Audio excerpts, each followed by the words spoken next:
देखो कॉनकेव की हमने बात करी थी। पहला रूल था कि अगर लाइट रेज पैरेलल आ रही हैं तो वो कैसे होंगी, फोकस से पास होती है। तो हम बना रहे हैं यहाँ पे कौन सा mirror, convex mirror. Convex mirror कुछ ऐसा दिखता है। यहाँ पे सेंटर ऑफ कर्वेचर हो गया, ये हमारा फोकस हो गया। देखो ये प्रिंसिपल एक्सिस है, प्रिंसिपल एक्सिस के पैरेलल लाइट रेज आ रही है। तो जब प्रिंसिपल एक्सिस के पैरेलल लाइट रेज आएंगी तो वो क्या करेंगी, ये जो है ये वाला पोर्शन ये पॉलिश वाला है, यानी कि बिहाइंड द मिरर केस है सारा। तो लाइट रे इस यहाँ इस पॉइंट पे टकराएंगे और टकराने के बाद हमें ऐसे लगेंगे कि वो फोकस से आ रही हैं। तो ऐसे पॉइंट रख के और तुम इसे ऐसे बना दोगे। तो लाइट रे ऐसे आई थी और लाइट रे ऐसे चली गई, और पीछे जो है तुम्हें डॉटेड लाइंस में ये लाइन बनानी है लाइट रे पूरी। दूसरा रूल क्या था,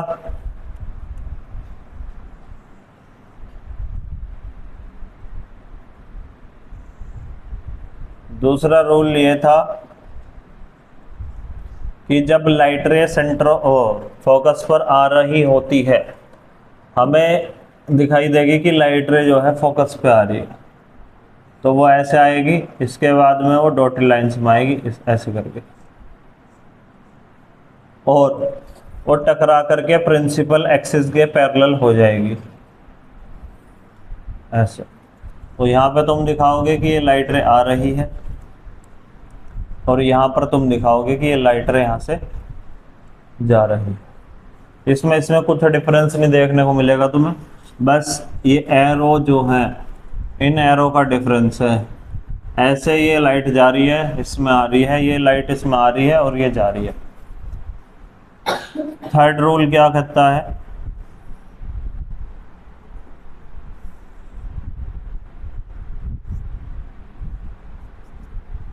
लाइट रे सेंटर ऑफ कर्वेचर से आती हुई दिखाई देगी और वो सेंटर ऑफ कर्वेचर से ही पास हो जाती है। ऐसे लाइट रे आई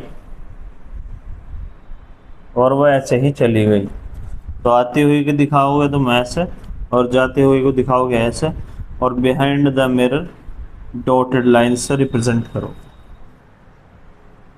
ठीक है, सारे रूल वही है, बस थोड़ा सा नजरिया अलग है इसका।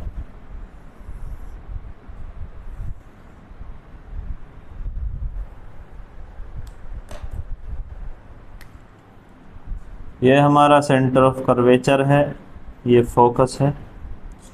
अब इसमें क्या होता है, लाइट रे एक एंगल से आएगी और जिस एंगल से आई थी पोल पे टकरा के उसी एंगल से चली जाएगी। सपोज करो ये एंगल जो है 45 डिग्री है और ये 45 से ही गायब हो जाएगी। इस वाले मिरर में दो ही केस हैं बस, ज़्यादा केस इसमें है भी नहीं, तो साथ के साथ बना के दिखा देता हूँ तुम्हें।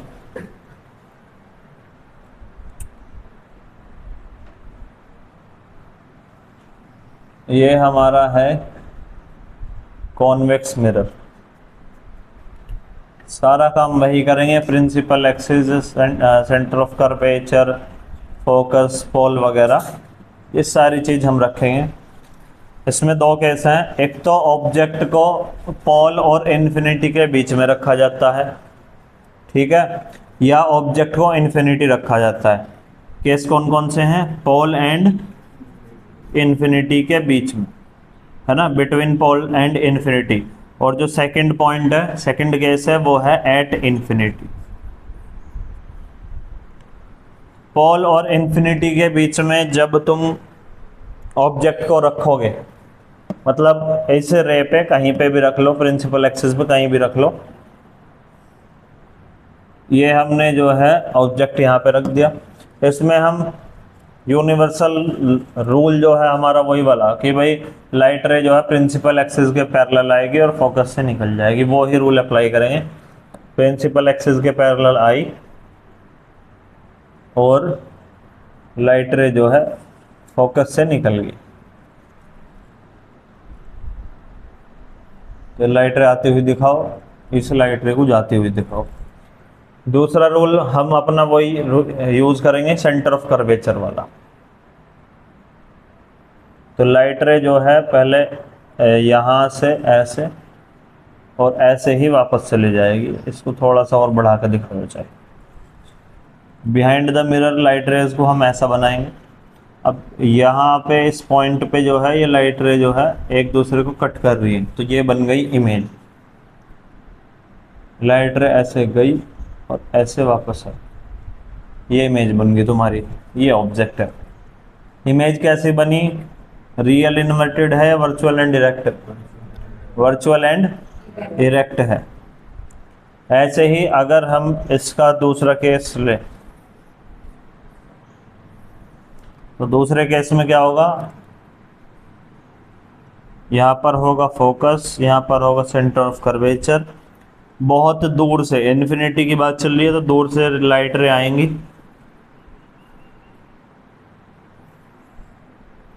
और वो पैरेलल आ रही हैं तो वो फोकस से निकलती हुई दिखाई देंगी। ऐसे ही इसमें होगा, यानी कि ये लाइट रे आई, ये लाइट रे आई, ये यहाँ से निकल गई और ये टकराने के बाद यहाँ से निकल गई और ये पॉइंट साइज इमेज बनेगी। ये होगी हमारी वर्चुअल एंड डायरेक्ट। देखो 3-4 चीजें थी, वो 3-4 चीजें क्या है? इसमें ऑब्जेक्ट कहाँ पे रखा है? Object at infinity. इमेज कहाँ पे बन रही है? फोकस पे। वहां पे भी ऑब्जेक्ट को इन्फिनिटी पे रखने पे और इमेज कहाँ बन रही थी? फोकस पे बन रही थी। ठीक है, यहाँ पर ऑब्जेक्ट कहाँ रखा है? पोल और इन्फिनिटी के बीच। कहाँ पे रखा है? पोल और इन्फिनिटी के बीच। इमेज बन रही है पोल और फोकस के बीच।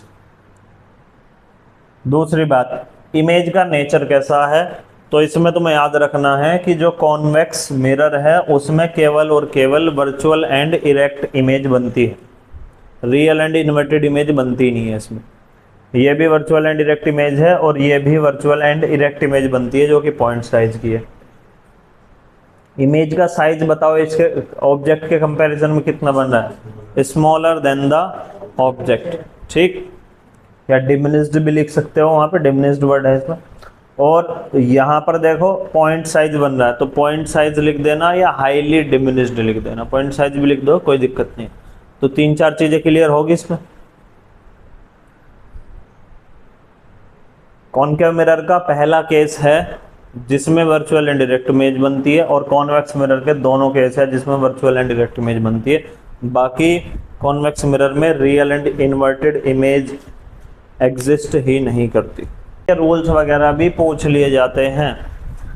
तुम्हें एक स्टेटमेंट लिख के दे देगा या ऐसा कुछ अब आधा बना के दे देगा, इसमें से बताओ भाई इसे कंप्लीट कर दो, ऐसे भी बोल सकता है।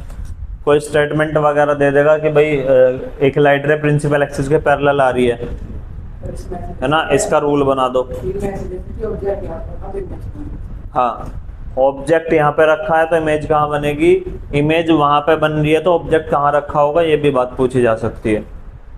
तो एक चीज जब तुम याद कर लोगे दूसरी चीज को करने में आसानी हो जाएगी, उसमें कोई बहुत बड़ी बात नहीं है। उसका रिवर्स तुम याद कर लोगे, पहले जो नॉर्मल चीज है वो याद कर लो। यूज देखो, यूज से काफी बार जो है इससे भी क्वेश्चन आ जाता है। और सबसे ज्यादा इम्पोर्टेंट जो है ये वाला है और ये वाला है, काफी बार जो है इनसे रिलेटेड क्वेश्चन पूछे गए। ये तो इससे रिलेटेड तो हमारा एनसीईआरटी की बुक में भी क्वेश्चन है। कॉनकेव मिरर का यूज जो है डेंटिस्ट करते हैं। कैसे करते हैं? याद करो कॉनकेव मिरर का पहला केस जिसमें ऑब्जेक्ट को फोकस और पोल के बीच में रखा जाता है। ठीक है, जब ऑब्जेक्ट को फोकस और पोल के बीच में रखा जाता है, डेंटिस्ट कौन होते हैं? जो दांत वगैरह देखते हैं। तो जब ऑब्जेक्ट को यानी कि वो दांत को फोकस और पोल के बीच में रखते हैं, जिसकी वजह से इमेज जो है एनलार्ज दिखाई देती है, दांत बड़ा होकर के दिखाई देता है और वर्चुअल एंड इरेक्ट इमेज बनती है। तो अगर तुमसे कोई पूछने लगे या क्वेश्चन आने लगे कि भाई डेंटिस्ट जो है कॉनकेव मिरर को या कौन से मिरर को यूज करते हैं, तो डेंटिस्ट कॉनकेव मिरर को यूज करते हैं जिससे कि वो क्या कर सके, दांत को एनलार्ज कर सके, मतलब दांत की जो इमेज है वो बड़ी देख सके और साथ ही साथ वो वर्चुअल एंड इरेक्ट भी होनी चाहिए। ठीक, सारी बात इसमें नोट्स में लिखी हुई है, तो बस कॉन्सेप्ट समझते रहो फिलहाल। उसके बाद है टॉर्च लाइट। टॉर्च लाइट जो होती है, जो टॉर्च होती है, अब तो खैर कम ही होगी, उसमें भी हम कॉनकेव मिरर यूज करते हैं। कॉनकेव मिरर क्यों यूज करते हैं उसमें? उसमें कॉनकेव मिरर इसलिए यूज करा जाता है, एक वो पढ़ा था तुमने अभी कॉनकेव मिरर में ही, कि कॉनकेव मिरर में जब फोकस पर ऑब्जेक्ट रखा जाता है, क्या रखा जाता है? फोकस पर ऑब्जेक्ट रखा जाता है। ये हमारा कॉनकेव मिरर है, तो हम क्या करते हैं, टॉर्च लाइट में ये बल्ब जो है उसे फोकस पे सेट करते हैं। ठीक, बल्ब को कहाँ पे सेट करते हैं? फोकस पे। बल्ब को फोकस पे सेट करने से बल्ब से जो लाइट रे निकलती हैं वे प्रिंसिपल एक्सिस के पैरेलल चली जाती है, और जब लाइट रे पैरेलल जाएंगी तो वो दूर तक जाती है ना। और टॉर्च का काम क्या है? दूर तक रोशनी को पहुंचाना, दूर तक देखना। तो टॉर्च लाइट में जो रिफ्लेक्टर होता है, देखा तुमने, वो सिल्वर से कलर का होता है अंदर ऐसा, और उसमें बल्ब लगा होता है। बल्ब लगा होता है वो फोकस पर।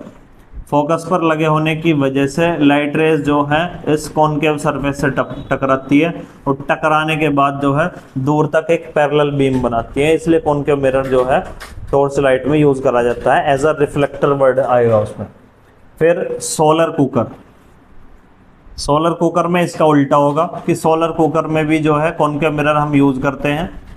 इसलिए यूज करते हैं क्योंकि लाइट रेज सन से जो आएंगी वो पैरेलल आएंगी, और पैरेलल आने की वजह से वो फोकस पे इकट्ठा होती है, फोकस पर कन्वर्ज होती है। जितनी भी पैरेलल लाइट रेज आएंगी वो इस पॉइंट पे इकट्ठा होगी, और इस पॉइंट पे हम रखते हैं हमारा जो कुकर रहता है ना, खाना वगैरह बनाना या बनाने के लिए जो भी हम मतलब कि क्या यूज़ करते हैं इसको, उसका नाम भी होता है कुछ, सोलर कुकर।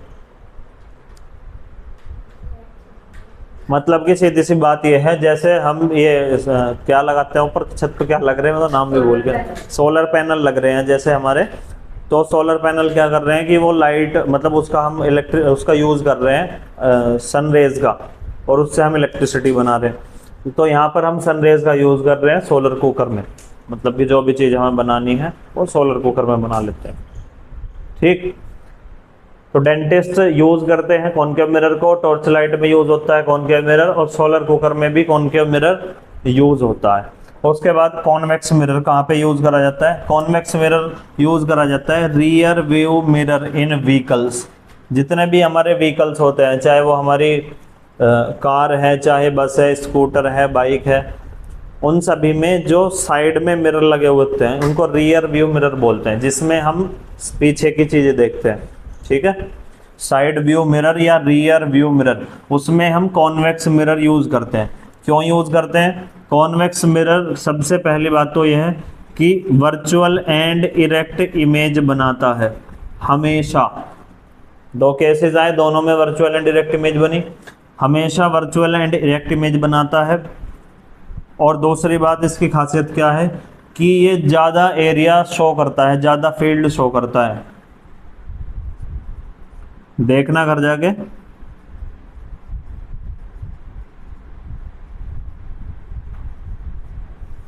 इस दोनों या इन दोनों खासियत की वजह से हम कॉन्वेक्स मिरर जो है रियर व्यू मिरर में यूज करते हैं।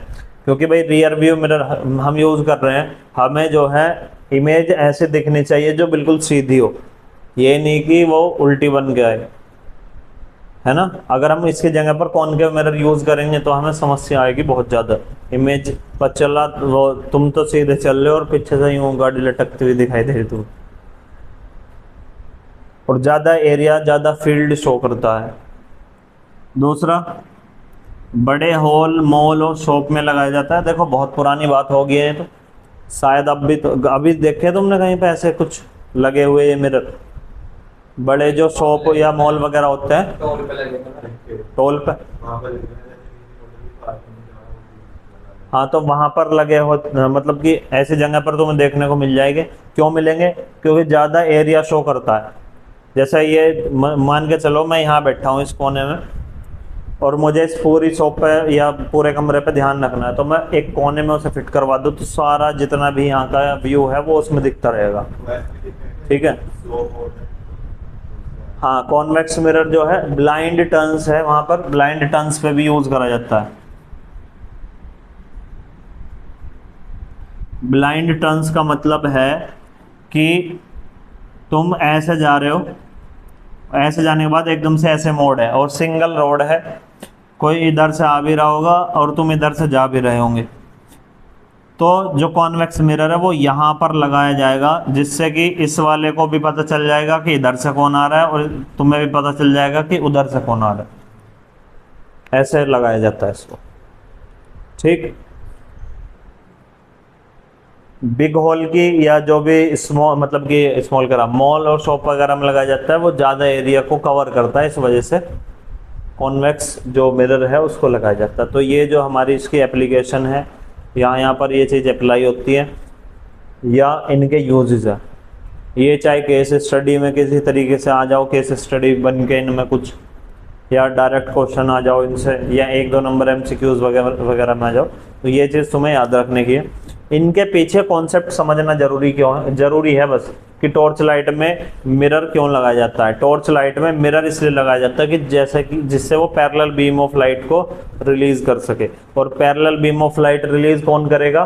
कॉनकेव मिरर ही करेगा, कॉन्वेक्स मिरर नहीं करेगा। कॉन्वेक्स मिरर लाइट को ऐसे फैला देता है, ऐसे देखा ना तुमने भी कि भाई जब कॉन्वेक्स मिरर के पैरेलल लाइट रे, इसके पैरेलल लाइट रे जाएंगे तो लाइट रे को ऐसे फैला देगा, अगर यहाँ से लाइट रे आई तो ऐसे फैला देगा, तो ये काम नहीं करने का। सोलर कुकर में इसलिए लगाया जाता है क्योंकि कन्वर्जिंग चीज चाहिए, पैरेलल लाइट रेज को कन्वर्ज करने वाला चाहिए। डेंटिस्ट इसलिए यूज करते हैं क्योंकि उन्हें चाहिए वर्चुअल एंड इरेक्ट इमेज और लार्ज इमेज चाहिए। और तुम अगर नो कहो कि भाई हम तो कॉन्वेक्स मिरर लगाओगे उसमें भी वर्चुअल एंड इरेक्ट इमेज है, कॉन्वेक्स मिरर लगाओगे तो दांत और छोटा दिखाई देगा, वो पहले से ही छोटा है, उसे और छोटा करके क्या फायदा होगा? इससे बढ़िया तो वैसे देख ले। तो पर्पस तुम्हें पता होना चाहिए कि कौन सी चीज के पीछे किस मिरर को लगाया जा रहा है और क्यों। ठीक। उसके बाद अब नेक्स्ट टॉपिक पढ़ेंगे हम अपना sign convention for spherical mirror. Planes होते हैं तुम्हारे जो है एक्स एक्सिस वाई एक्सिस वाले,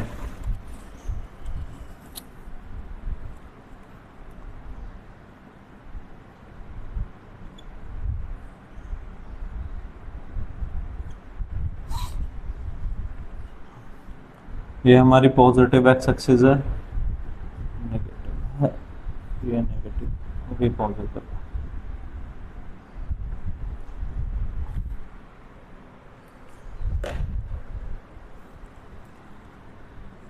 देखो भाई मैं बना रहा हूँ फिलहाल यहाँ पे क्या कॉनकेव मिरर,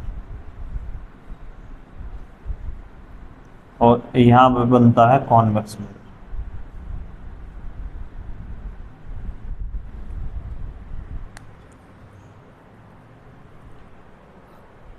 ये लाइन तो पता है सारी, मैथ में आ रखी है ना। इस साइड पॉजिटिव है, इस साइड नेगेटिव है, ये नेगेटिव है और ये पॉजिटिव है, क्योंकि अभी हम इमेज फॉर्मेशन करके आए हैं दोनों की बिल्कुल ताजी ताजी, तो बहुत आसानी से समझ में आ जाएगा। देखो जब हमने कॉनकेव मिरर की इमेज फॉर्मेशन करी या कॉन्वेक्स मिरर की इमेज फॉर्मेशन करी, तो हमारे पास एक चीज बिल्कुल कॉमन आई कि ऑब्जेक्ट को हमने कहाँ रखा, यहाँ रखा, यहाँ रखा, यहाँ या यहाँ, कहाँ रखा था हमने? ऑब्जेक्ट हमने हमेशा कहाँ पे रखा? ऑब्जेक्ट हमेशा रखा हमने लेफ्ट साइड पे। ठीक है भैया, ये क्या है? ये है हमारा ऑब्जेक्ट। अब ये क्या है? नेगेटिव साइड है या पॉजिटिव है, क्या है ये बताओ? नेगेटिव साइड है। देखो यहाँ पे पोल होता है बिल्कुल बीचों बीच, नेगेटिव साइड में हमारा क्या है? ऑब्जेक्ट है। तो P से लेकर के अब जहां भी ऑब्जेक्ट रखा है, मैटर नहीं करता वो कहाँ रखा है, जहां पर भी रखा है, यहाँ रख लो, यहाँ रख लो, यहाँ रख लो, कहीं भी, P से लेकर के ऑब्जेक्ट तक जो डिस्टेंस होती है वो ऑब्जेक्ट डिस्टेंस कहलाती है। क्या कहलाती है? Object distance. और उसको हम U से डिनोट करते हैं। तो U हमेशा यूनिवर्सल है कि वो नेगेटिव साइड रखा जाएगा। एक बात क्लियर है? ठीक है। जो यूनिवर्सल है मतलब कि जो फिक्स चीज है वो हम उसे स्टार लगा देते हैं। अब फोकल लेंथ की अगर हम बात करें, मैं फिलहाल बात कर रहा हूं कॉन्वेक्स, इसकी कॉनकेव मिरर की, कॉनकेव मिरर, वो जो उधर मिरर है कॉन्वेक्स उसे भूल जाओ फिलहाल।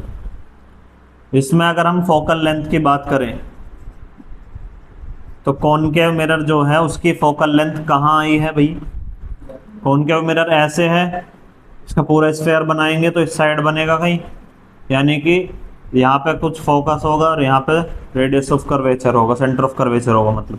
तो फोकल लेंथ इसकी किस साइड है? नेगेटिव, यूनिवर्सल है ये भी। आंख बंद करके तुम्हें जो है कॉनकेव मिरर के लिए कि भाई ऑब्जेक्ट डिस्टेंस माइनस में है और फोकल लेंथ माइनस में है, ठीक। उसके बाद रेडियस ऑफ कर्वेचर की अगर मैं बात करूं तो जो फोकल लेंथ होगी, फोकल लेंथ का जो साइन होगा वो ही रेडियस ऑफ कर्वेचर का होता है, जिसको हम आर से डिनोट करते हैं, और वो भी नेगेटिव है, ये भी यूनिवर्सल है। अब बात आती है कि भाई ऑब्जेक्ट जब हम कहीं पे भी रखेंगे तो इमेज बनेगी, इमेज बनेगी तो इमेज डिस्टेंस भी आएगा। तो इमेज डिस्टेंस क्या होगा? इमेज डिस्टेंस को हम रिप्रेजेंट करते हैं v से। अब फील करो इस बात को कि ऑब्जेक्ट जब हमने यहाँ और यहाँ रखा था तो इमेज कहाँ बनी थी? इमेज बनी थी इधर। अब इधर बन रही है अगर, तो साइन कैसा आएगा? पॉजिटिव आएगा जी। अब इसके बाद तुमने जहां भी ऑब्जेक्ट को रखा वो सारी इमेज इसी साइड बन रही थी और नीचे की साइड बन रही थी, है ना? तो पहली इमेज बन रही है उधर, बाकी सारी इमेज बन रही है इधर। तो जब इधर इमेज बनेगी तो हम नेगेटिव साइन लेंगे, ठीक। तो ये चीज इसमें यूनिवर्सल नहीं है, ये पॉजिटिव भी आ सकती है और नेगेटिव भी आ सकती है, डिपेंड करता है कि अगर वर्चुअल एंड इरेक्ट इमेज है तो पॉजिटिव साइन लेंगे, और रियल एंड इन्वर्टेड इमेज है तो नेगेटिव साइन लेंगे। क्यों लेंगे? क्योंकि वर्चुअल एंड डायरेक्ट इमेज बनती है पॉजिटिव एक्सिस की साइड, और जो हमारी रियल एंड इन्वर्टेड इमेज है वो सारी हमारी कहाँ बनेंगी? नेगेटिव एक्सिस की साइड। अब ऑब्जेक्ट की अगर मैं हाइट की बात करूं, हाइट ऑफ ऑब्जेक्ट, जिसको हम डिनोट करेंगे एच ओ से। एच का मतलब हाइट, ओ का मतलब ऑब्जेक्ट, ऑब्जेक्ट की हाइट। तो ऑब्जेक्ट की हाइट देखो, ऑब्जेक्ट की हाइट भी यूनिवर्सल है। ऑब्जेक्ट ऐसे रखा जाएगा, नीचे को तो नहीं रखा अभी तक कभी भी कहीं भी कि नीचे को क्या ऐसा कर दो कि इसका सिर नीचे कर दो और पैर ऊपर कर दो, नहीं करा कुछ भी ऐसा। तो ऑब्जेक्ट की हाइट भी यूनिवर्सल है, ये भी पॉजिटिव ली जाएगी हमेशा, ठीक।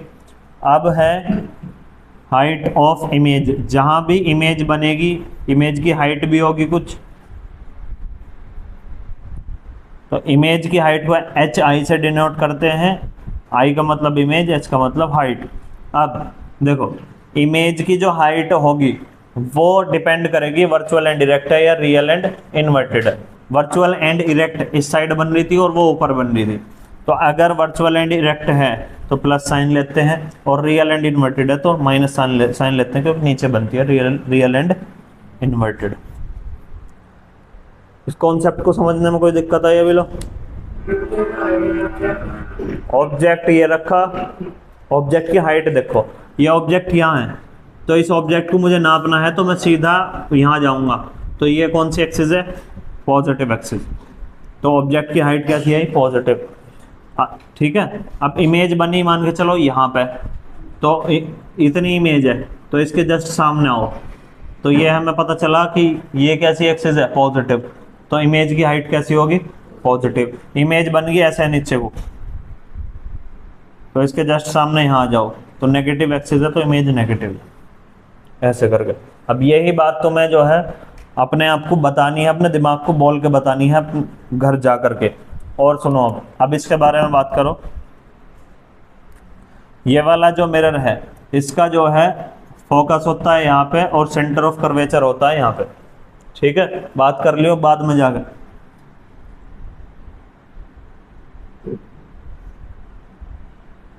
इसमें अगर हम बात करें ऑब्जेक्ट डिस्टेंस की तो वो क्या होगा? नेगेटिव है। इसके लिए भी नेगेटिव, इसके लिए भी नेगेटिव है। अगर मैं इसकी फोकल लेंथ की बात करूं तो फोकल लेंथ है इसकी पॉजिटिव साइड, यूनिवर्सल है ये सारी चीज। रेडियस ऑफ कर्वेचर की बात करूं तो ये भी पॉजिटिव है, इस साइड है क्योंकि।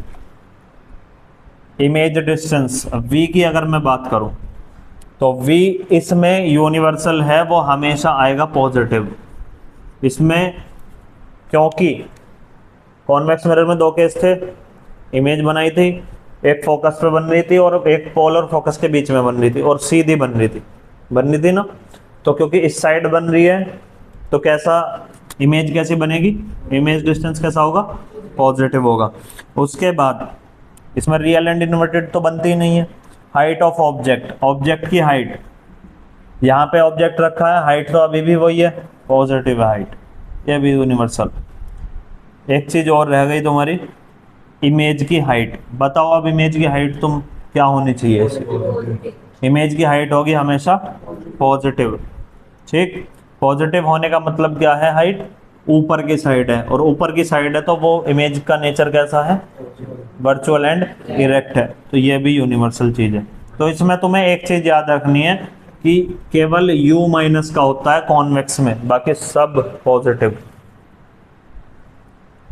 जब तुम इन्हें देखते चलोगे, 2-4 बार याद करोगे, पढ़ोगे इन्हें, तो इनमें कुछ ना कुछ कनेक्शन बैठोगे तुम, कुछ ना कुछ कनेक्शन कहीं ना कहीं तुम्हें मिल जाएगा, और समझ के ही करना है, ऐसे डायग्राम बना के ही करना है कि भाई इसका ये ऐसे पॉजिटिव है, ये ऐसे नेगेटिव है, इस तरीके से तुम्हें इसे रिवाइज करना है।